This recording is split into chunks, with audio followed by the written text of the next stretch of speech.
Maayong adlaw, mga minahal kong kaigsuonan diha sa pagtuo.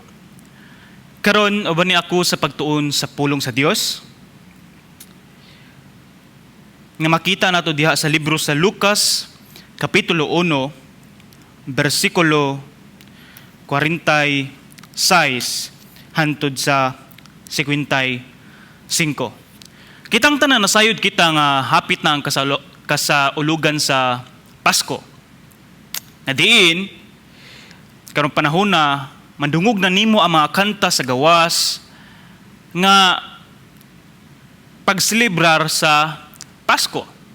Ang pangutana, Pastor, okay ra ba nga magselebrita sa Pasko? Okay ra ba? Actually, depende na siya kung unsa ang sulod sa imong kasing-kasing. Kung nasulod sa imong kasing-kasing, kung nagatuman ka nga diin ang Pasko sa pagselebrar, nga diin imong gigrab siya nga oportunidad nga magselebrar ka tungod kay natao ang Mesiyas, do wala ta nasayod kung unsang adlaw, pero biblically speaking, natao siya sa panahon sa tingbugnaw. So kung atong basihan, dool siya sa Disyembre, do wala gi exact date kung kano sa siya natao. Pero kung imo na siyang gikuha nga oportunidad tungod kay nagapasalamat ka ug mag-celebrate ka tungod kay natao ang Mesiyas, then maayo ka na. Kung imo siyang gikuha nga oportunidad nga diin man nagkatigom ang imong panimalay, nga diin makasulti ka sa pulong sa Dios tungod kay mao ra ni siya ang higayon, nga diin nagkatapo ka mo, then that's good. Kung unsa ang sulod sa imong kasing-kasing, mao ni siya ang pinaka-importante.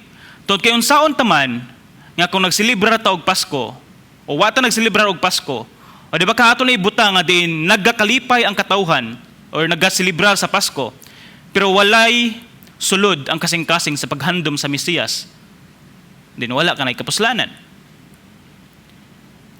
Namura ba og karong panahon na mandungog na nimo ang mga alawiton nga diin sa mga broken-hearted, mukanta na sila og The Last Christmas. Sa Gimingaw, mukanta na sila Pasko na Sinta Ko. Sa ganahan kayo mo-express, mukanta na sila Joy to the World. Pero kadto mga gipangduka, kanta lang tag Silent Night. Pero kung atong tan-awon, kung atong sutaon, nakuha ba nato kung unsa ang kahulugan o unsa ang pasabot sa maong mensahe sa mga alawiton? O di ba nakabase lang ta sa pagkanta tungod sa tono o tungod sa uso? Mao na nga karon niining adlaw kabuntagon atong pagtukion kung unsa ang ginasulat sa maong pulong sa Dios ug atong paghisgutan redeeming the forgotten song or ang pagtubos sa mga alawiton na nakalimta na. Unsa man ni ang mga alawiton na nakalimta na? Tanang mga alawiton nibisan pag-ato siyang gihatag sa Dios, nibisan pag-atong gikanta para sa Dios, pero kung wala siya nagikan sa atong kasing-kasing, kanang mga alawiton, maong mga alawiton nga nakalimta na. Wala ug walay kapuslanan. Ang pulong sa Dios nagaingon diri sa Lucas kapitulo 1, bersikulo 46 hantod sa 55. Ang balikon ko, ang pulong sa Dios nagaingon sa Lucas kapitulo 1, bersikulo 46 hantod sa 55. Ang pulong sa Dios nagingon, unya, miingon si Maria, nagdaig sa Ginoo ang akong kalag, og nagmalipayon ako diha sa Dios nga akong manluluwas. Tungod kay nahinumdum siya kanako, nga iyang ubos nga sulugoon, og sukad karon ang tanang tao mutawag kanakog bulahan. Tungod sa mga dagkong buta nga gihimo kanako sa gamhanang Dios, balaan ang iyang ngalan. Nagpakita siya kaluoy sa tanan nga may kahadlok kaniya, gikan sa usa ka kaliwatan ngadto sa tanang kaliwatan.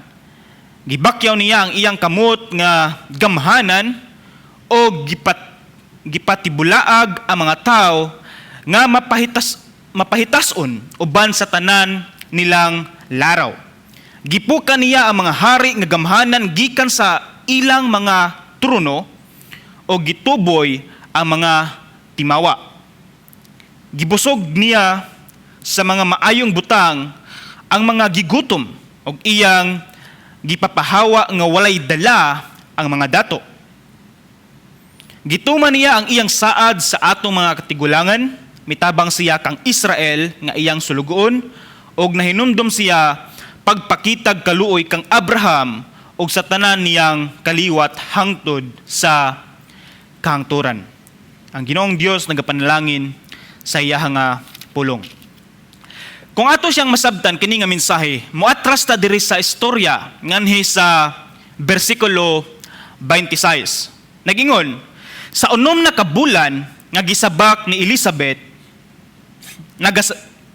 balikon ko, sa 6 na kabulan ang gisabak ni Elizabeth, gipadala sa Dios ang anghel nga si Gabriel ngadto sa usa ka lungsod sa Galilea nga ginganlag Nazareth. Kung ato siyang sabton, approximately, do dilig ni siya mayong accurate ni siya, nga din si Juan nga magbubunyag, magguwang siya ni Ginoong Hesukristo og 6 or hangtod sa 8 ka bulan.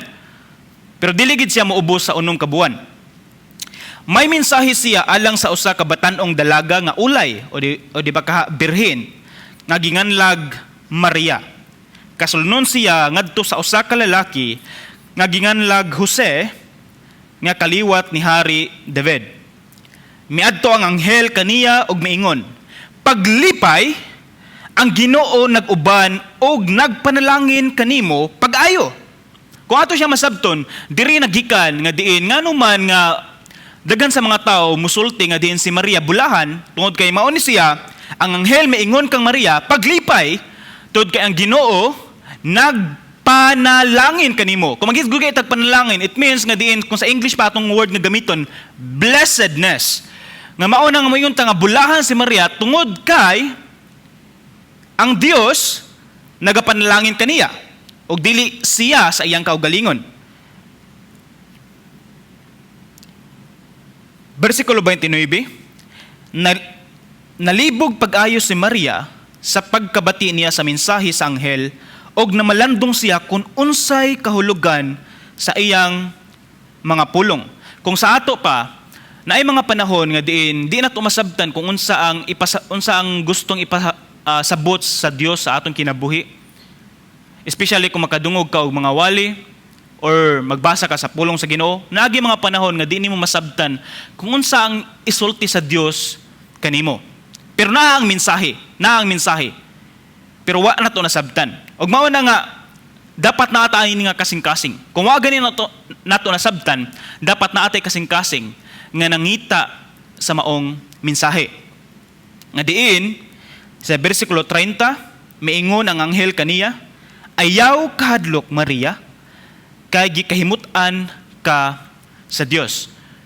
Sa Bisaya, kung moingon kita gikahimutan ka sa Dios, ang kaning word nga kahimuot, it means nga nalipay ka sa usa ka tawo, nga mura ba og ang usa ka lulo nakita niya ang iyahang apo og nahimuot siya pag-ayo, og mao nang palitan niya og kung sa ato apang word atik-atiko niya palitan niya og lollipop o di ba ka bisan unsa nga regalo tungod kay nahimuot siya or nalipay siya sa iyahang apo. Nga diin ini ang Dios nahimuot kanimo, nga diin nakakita ka og pabor diha sa Dios. Mao nang paglipay Maria og ayaw kahadlok niini. Nga sa 31, ikaw magsabak og mga anak og usa ka batang lalaki og nganlan mo siyag Jesus. Mahimo siyag inila og tawgon siya nga anak sa Dios nga labing halangdon. Ang Ginoong Dios maghimo kaniyang hari sama sa iyang kagikan nga si David.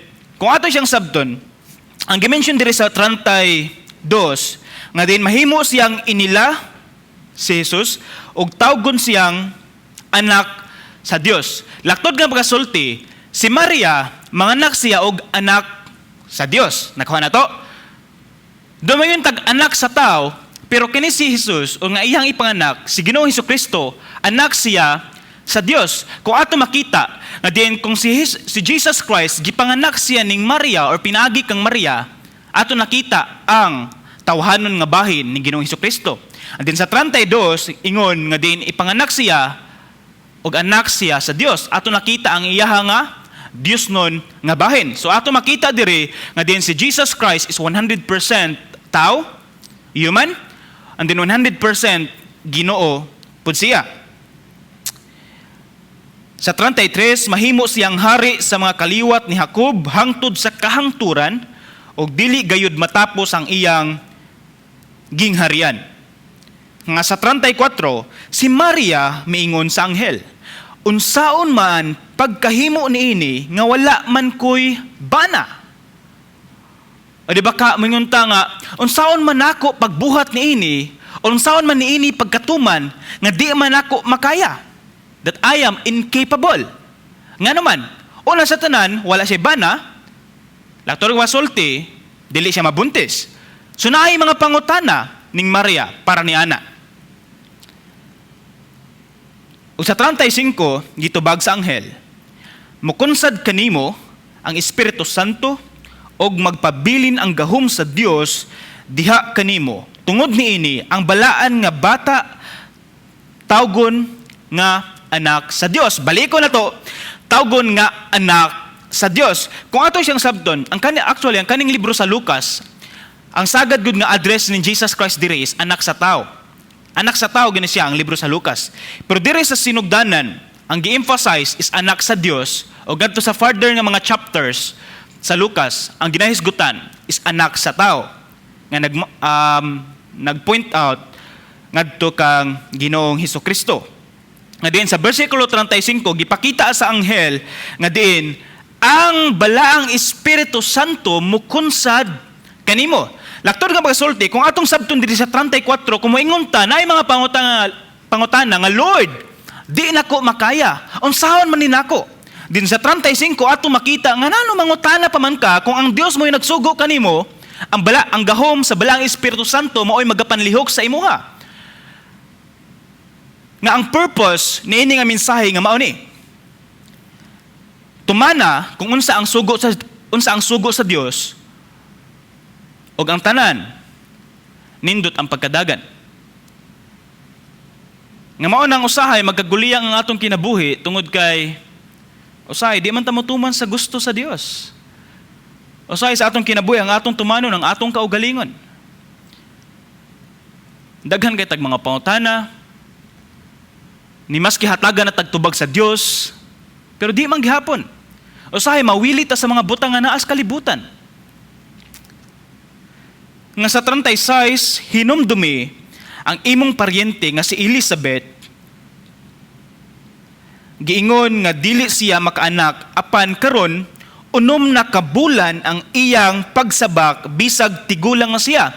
Ani nga time, ang edad approximately ang edad ning Elizabeth mga 60 na.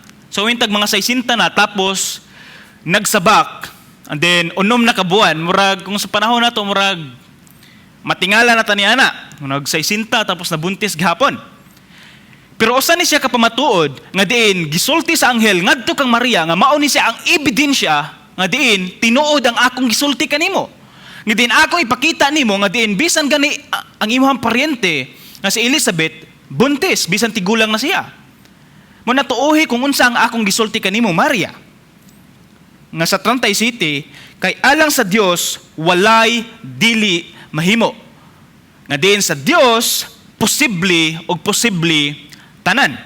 Tuohi Maria, tungod kay posible og posible ang tanan diha sa Dios. Sa 38 miingon si Maria, sulugoon ako sa Ginoo. Mahitabo unta kanako ang imong gisulti og mibiya ang anghel kaniya. Kani usa siya ka grabe ka submissive nga kasing-kasing Maria nga diin iyang gipaubos ang iyang kaugalingon nga sulugoon ako sa Dios. Din kung unsa ang sugo sa Dios diri kanako mutuman ako. Kung ato siyang i-reflect sa ato ang kinabuhi tagsa-tagsa ba, naabaghapon tay mga kasing-kasing ingon ini. Andin willing ta musugot sa Dios maski imposible kayo ang ipabuhat sa Dios diri kanato. Ngano man kung imposible? Imposible kayo nga mabuntis si Maria kung wala siya ay bana. Pero nahimo siyang posible tungod kay sugo siya o kabubuton siya sa Dios. Nga sa atong kinabuhi na mga sugo sa Dios nga imposible kayo o di ba ka kung dili man imposible delikado kayo ang atong kinabuhi o di ba ka namiligro ang atong kinabuhi. Pero ang pangutana, anaa baghapon tay kasing-kasing nga moingon ta nga, o Dios, sulugoon ako kanimo, og andam ako mutuman, kung unsa ang imong gisugo diri kanako. Naabatay niini nga kasing-kasing. Human niini nga istorya sa 39. Unya, nangandam si Maria og midali pagadto sa usa ka lungsod sa kabukiran sa Hudiya. Miadto siya sa balay ni Zacarias og nakighimamat kang Elizabeth. Sa pagkabati ni Elizabeth sa pangumusta ni Maria, milihok ang bata sulod sa iyang tiyan. Kani nga panghitabo, dili jud ko ka wala jud ko experience ani tungod kay di magid mi mabuntis. Pero sa kadtong mga inahan nga nakasuway na og pagkabuntis og sa kadtong mga inahan nga gusto pang musulay nga mabuntis, masinati ni ninyo nga din mulihok ang bata sa inyong tiyan. I don't know ngano gid nga ma-feel sa inahan kung unsa ang gusto sa bata. Di jud ko kasulti na ana. Pero ang inahan makasulti niini. Nga din sa mga inahan, nga bisan ni Elizabeth, sa pagkadungog niya sa sa pagkabati ni Elizabeth sa pangumusta ni Maria, milihok ang bata. Nga kung sa ato pa, magtuta sa usa ka balay, mo yung tag ayo. Actually, kaning ayo is shortcut ni siya sa Korean nga anyong haseyo. Manang anyong haseyo, ang Bisaya, ayo. But anyway, sa pagdungog ning Elizabeth, milihok ang bata sulod sa tiyan. Nga diin, sa 42, og misulti sa kusog nga tingog si Elizabeth ngadto kang Maria. Bulahan ka sa tanang mga babay, bulahan ang bata nga imong ipanganak. Balikon ko, bulahan ka sa tanang mga babay. Lakton nga magasulti, ako ni siya isulti ha, nga diin, si Maria nakabalo, nga si Elizabeth buntis, di ba? Pero wala nag-ingon ang anghel, nga si Elizabeth nakabalo, nga si Maria mabuntis sa Dios. Pero unsa ang paghitabo adiri, nga diin si Elizabeth nakabalo, nga si Maria mabuntis. Adi ba kaunsa ang paghitabo adiri, nga nakabalo si Elizabeth, nga diin manamkon si Maria sa Dios, Ginoong Hesukristo. Og mao na siya ang special nga revelation sa Dios ngadto kang Elizabeth. Diin si Elizabeth, mingon siya, bulahan ka sa tanang babay. Usahay masayop ni nato siya nga, usahay masayop siya nato pag-interpret tungod kay ang nasa atong hunahuna nga bulahan ka Maria, murag na period na nato, di ba? Na period na nato. Pero actually dili siya period. Bulahan ka Maria sa tanang mga babay. Naisumpay sa tanang mga babay. Laktod pagkasulti, bulahan ka Maria tungod kay sa kadaghang babay sa kalibutan, ikaw ang gipili sa Dios. Mao nang ang anghel nagingon, paglipay tungod kay ang Dios magapanalangin kanimo. Dili tungod kay bulahan si Maria sa iyang pagkasiya. Kundi bulahan si Maria, nahimo siyang bulahan tungod kay bulahan man ng Dios nga nagsugo kaniya nga mabuntis siya sa bulahan nga anak nga mao si Ginoong Hesukristo. Nga mao nahimo nga bulahan si Maria. Balikon ko, dili sa iyang pagkasiya, nga murag nasayop ba nga, kung moingon tagbulahan si Maria, tapos bulahan ang anak, murabag mas taas si Maria kisa ni Ginoong Hesukristo. Dili. Kung ato siyang sabton diri, dili siya sumpay ang word or ang sentence sa 42. Bulahan ka sa tanang mga babay, exclamatory point. Another sentence, bulahan ang bata nga imong ipanganak. Nahimong bulahan si Maria tungod kay ipanganak niya ang bulahan nga bata nga mao ang bulahang Dios nga mao'y nahimo nga bulahan si Maria. Sa 43, pagkadako sa akong kalipay nga ang inahan sa akong Ginoo miduaw kanako. Di na to masabtan ba ngano man jud nga si Elizabeth nakabalo man siya nga si Maria mabuntis ning Ginoong Hesukristo. Actually, wala ta nasayod ni ana. Pero si Elizabeth nasayod nga kini mao ang mensahe sa Dios nga kini gikan sa Dios og nakasulti siya niini. Nga sa 44, kay pagkadungog ko gayud sa imong pangumusta, iya na jud ning gi-specify, milukso sa kalipay ang bata nga akong gisabak. Ingon tag mulokso, actually connected na siya sa mulihok. Pero kung ingon tag mulokso, murag naagid siya ay, kung sa English pa, leap for joy. Nga naa ang kalipay. Nga ang inahan makafeel siya nga ang kani nga anak nga iyang gisabak, milokso sa kalipay o nalipay tungod kay nadungog niya ang usa ka tingog nga iyahang gipangita. Nga mao na nga doing connection nga mo yung mukanta nga joy to the world, magakalipay kita tungod kay natao ang Mesiyas. I mean, magalukso kita sa kalipay. Nga din, di ta mo ingon nga lipay lang, nga murabag lipay nga makita nimo nga nismile lang ka. Kundi lang ang gimension diri, naagi lukso sa kalipay. Dili basta-basta nga kalipay, kundi kalipay gayud nga kalipay. Nga diin mao ni siya ang Mesiyas, mao ni siya ang manluluwas, nga diin nagalukso kita sa kalipay, tibuok na tong kasing-kasing atong ipagawas tungod kay nagkakalipay kita gayud. Nga bulahan ka, nga mituo, nga matuman gayud ang mensahe sa Ginoo kanimo. Ug mao na nga diin, in response to that, nga diin si Maria maingon, nagabuhi siya og mga awits nga mga dalaygon nga mga pulong ngadto sa Dios. Nagingon 46. Unya miingon si Maria, nagdaig sa Ginoo ang akong kalag og nagmalipayon ako diha sa Dios nga akong manluluwas. Ato makita dire una ang kalag, panduha ang espiritu.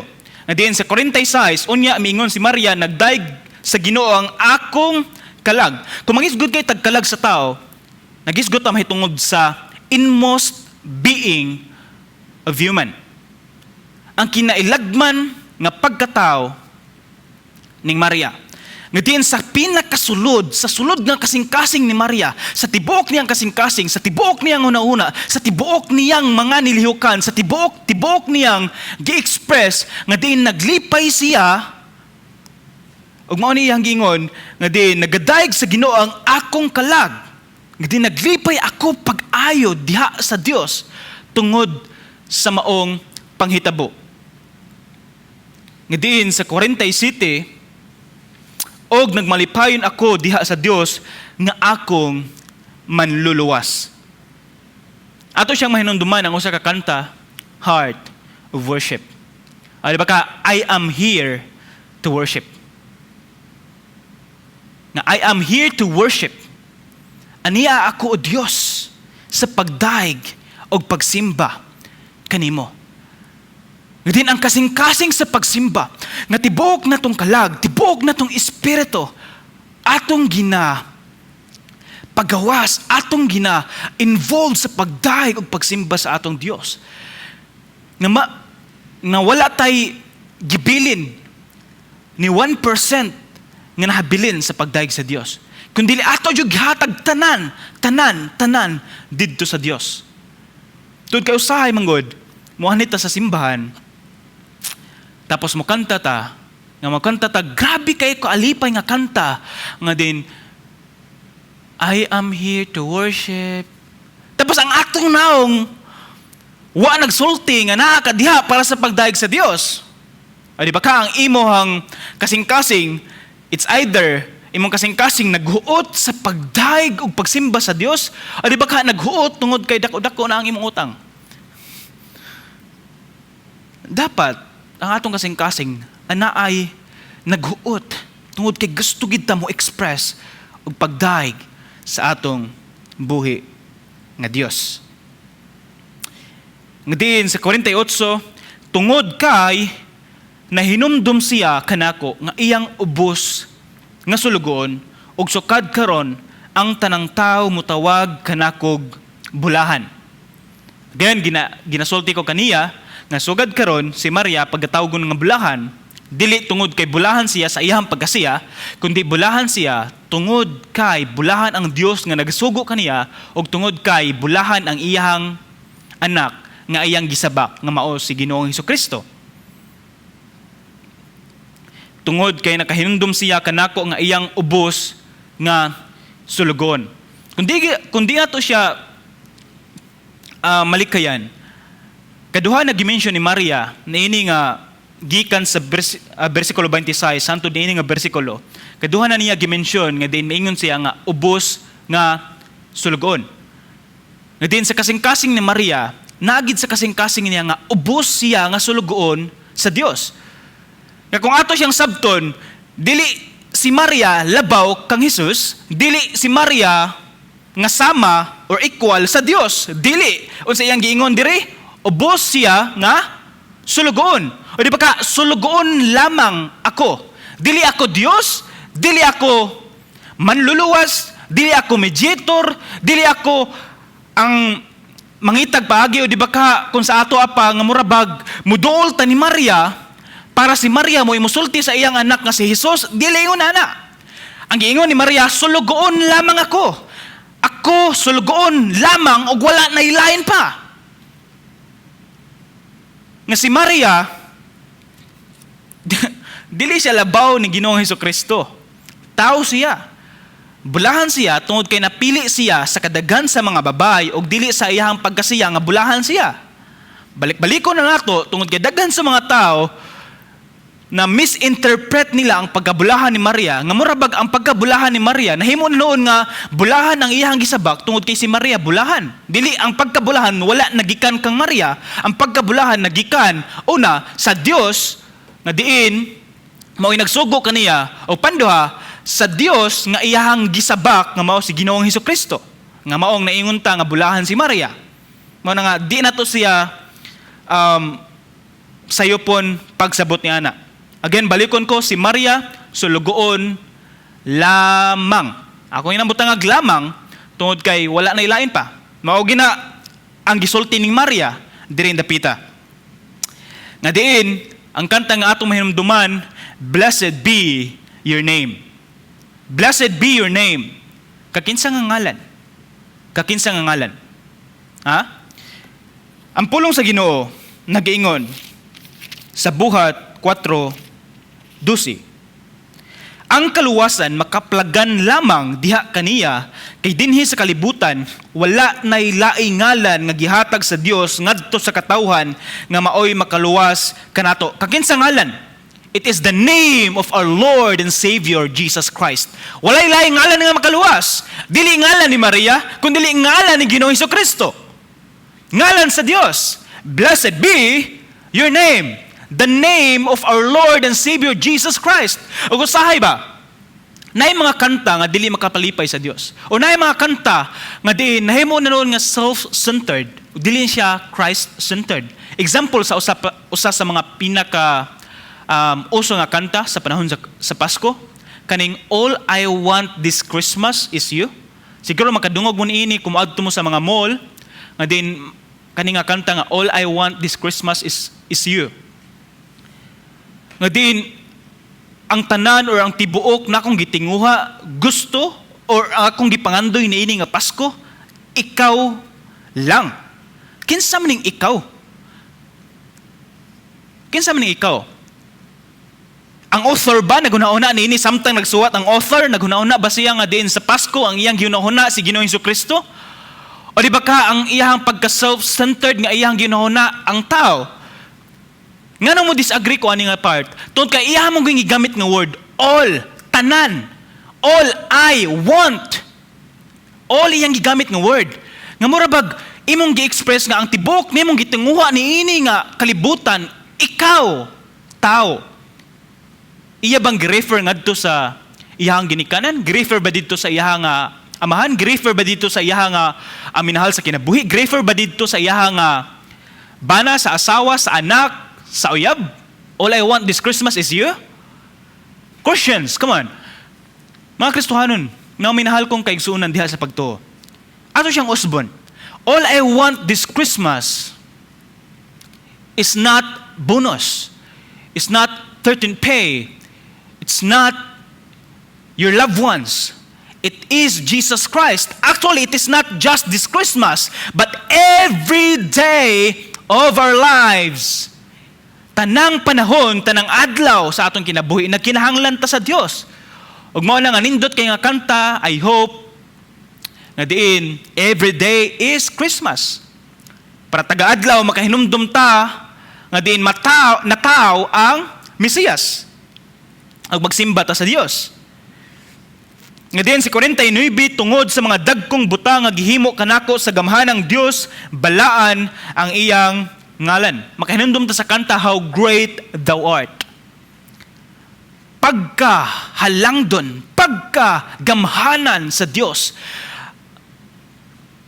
Mao na nga bisan karon nga pandemya nga ato ang gisagubang, doon na ang mga pagantos na ang kalisod. Di na tumalikaya, naadjud ang kalisod. Financially, physically, emotionally, naatanan.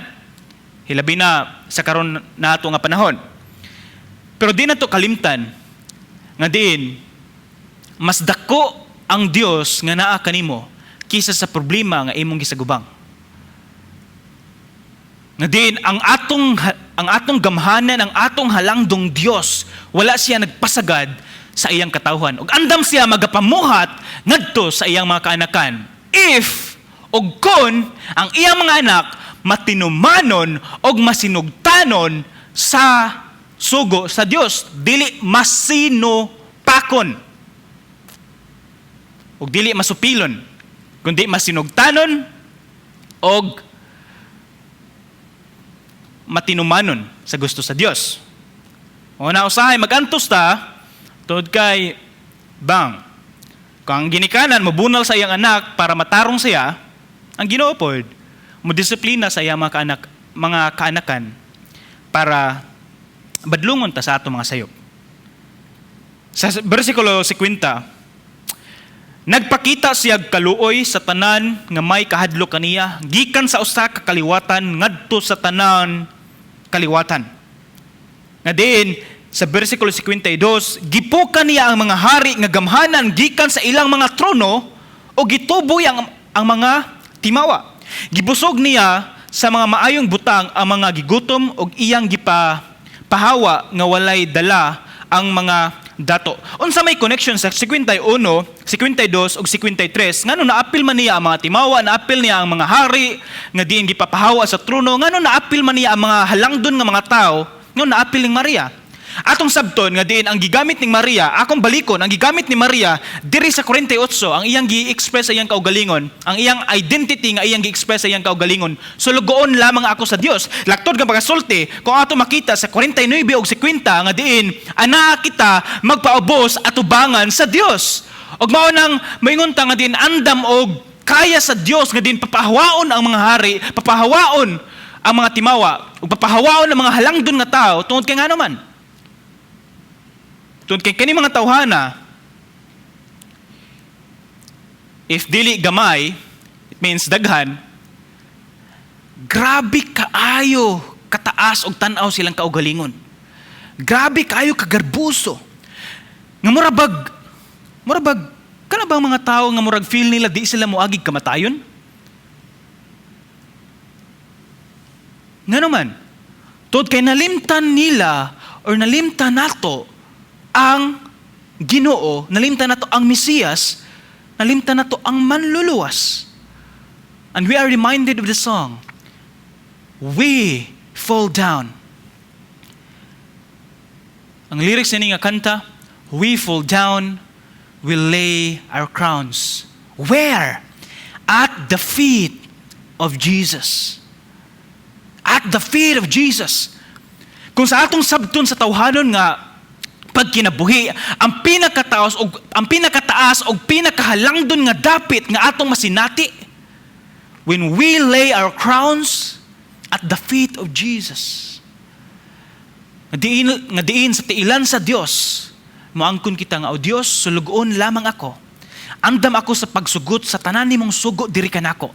Nga niini nga Pasko, musulti ko nga magakalipay ako, tod kay ikaw, na hinumdum ako, ikaw na tao diri sa kalibutan para sa among kaluwasan. Muna siya ang pinakaanindot ka mensahe niini nga Pasko.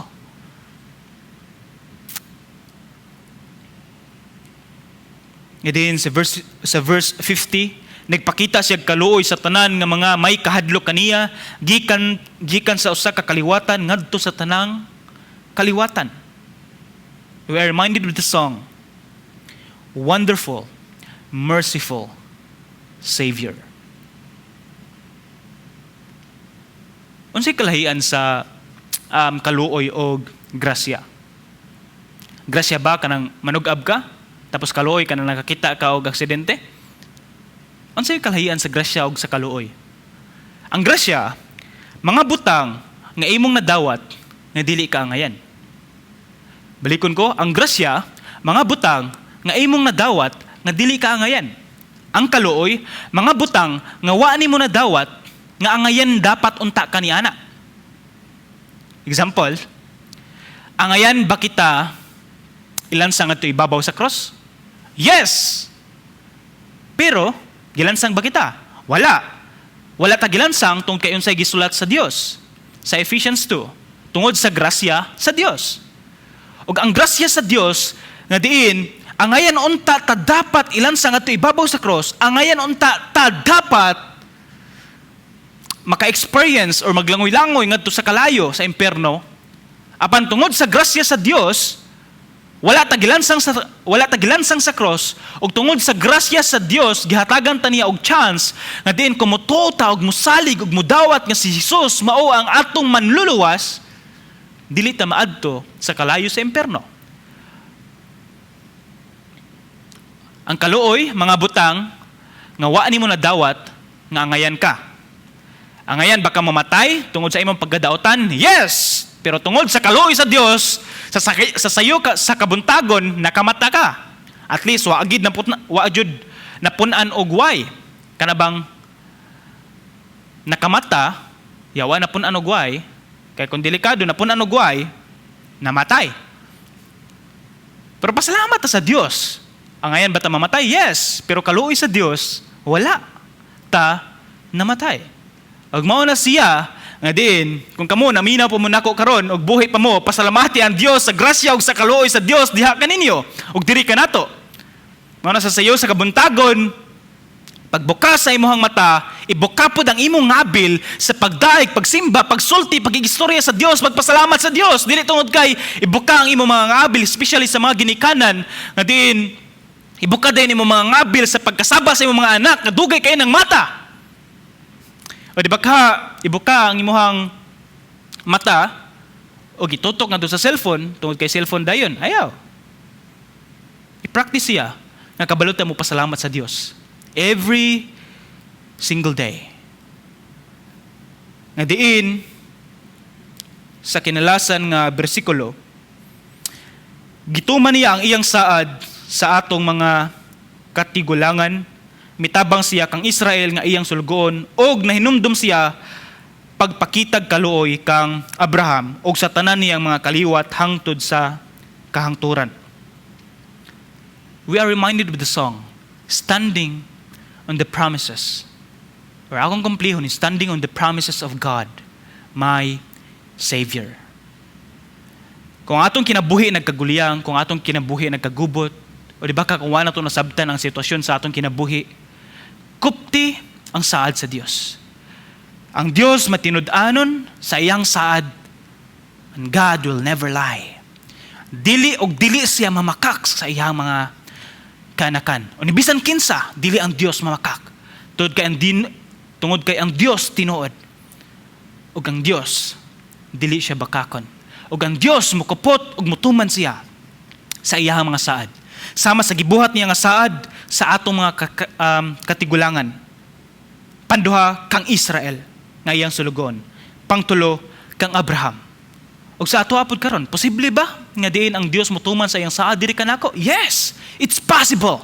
Unsay giingon sa Dios sa kaganina nga atong ibasa on the above verse. Nothing is impossible with God. Walay imposible diha sa Dios tungod kay ang tanang butang posible sa Dios. Ug ang atong buhaton mao kini, barog ug kupti ang saad sa Dios sa imong kinabuhi. Nga igsuon ko diha sa bagto, niini nga Pasko, unsa man dapat ang atong i-response song sa tagsa-tagsa nato kinabuhi. Siguro ang nindot na to nga kantahon, or nindot nga we are reminded of the song, I offer my life to you. Nga atong ihatag, atong isalig ang atong kinabuhi diha kang Ginoong Hesukristo. Mga igsoon ko, diha sa pagto human niini sa pagtan-aw pagpaminaw ninyo niini nga wali. Pangita sa kanta nga din, Lord, I offer my life to you. Paminaw niya nga kanta ug himuha siya nga a commitment, ug himuha siya nga response nga din imong ihatag ang imong kinabuhi ngadto sa Dios. Buhata kini nga din ini nga Pasko, dili lang nga magselebrar ta tungod kay ang mga tao nagselebrar, kundi nagselebrar ta o nag-celebrate ta tungod kay ang tao nagakalipay kay natao ang Mesiyas. Lord, I offer my life to you. Ug sa pagkaron atong sugdan ang pagkanta sa mga alawiton nga nalimta na ug ato silang kantahon nga nagikan sa atong kasing-kasing. That is redeeming the forgotten song. Let's pray. Ginoong Dios, na ining kabuntagon, na ining nga panahon, na ining nga adlaw, kami nagakalipay tungod kay nahinumdum kami nga din karong panahon na nagselebrar ang mga tao tungod kay natao ang Mesiyas. Ano Dios, salamat nga din sa imong mga saad, nga din sa imong pagkatao. I know Dios nga dinataw ka tungod sa dako imong gugma, ang purpose mamatay ka ngadto ibabaw sa cross. Nagselebrar ang mga tao, nagselebrar kami tungod kay natao ka. Pero sakit pa malandungon tungod kay natao ka para sa among mga sala nga mamatay ka ngadto ibabaw sa cross, para sa kaluwasan, para sa kapasayloan sa among mga sala. O Dios, naini nga panahon, tagsa-tagsa na mo kinabuhi, among ihatag, among i-offer diha sa imuha. O Dios, wala kami mabuhat kung wala ikaw. Naini nga panahon, o Dios, tuguti, nga imong balang espiritu magapanlihok sa tagsa-tagsa na mo kasing-kasing, katagsa-tagsa na mo kakinabuhi, nga diin mo sulti kami, nga ang tibuok na mong kinabuhi, among isalig, among ihatag diha kanimo, o Dios, nga bisa na ay mga kalisod, nibisa na ay mga problema, ang among kuptan, ang imong mga saad diri sa among kinabuhi. O Dios, tuguti ang matagosa, nga naminaw karon, nga diin sa ilang kinabuhi, ibutang kainiton sa ilang kasing-kasing sa pagsulti sa maayong balita. Nga musulti sila nga diin natao ang Mesiyas, ug mao na siya ang rason nga diin nagselebrar kami niini nga panahon sa Pasko. Lord, salamat sa imong dako gugma, salamat sa kaluwasan, ug salamat sa grasya nga imong gihatag sa matag usa. Dalaygon ang imong ngalan sa tibuok kalibutan ug sa tanang mga ngalan. Dalaygon ka, o Dios, ang tanan dungog himaya among isalig ug among ibalik diha kanimo. Sa ngalan ni Jesus. Amen. Ug amen.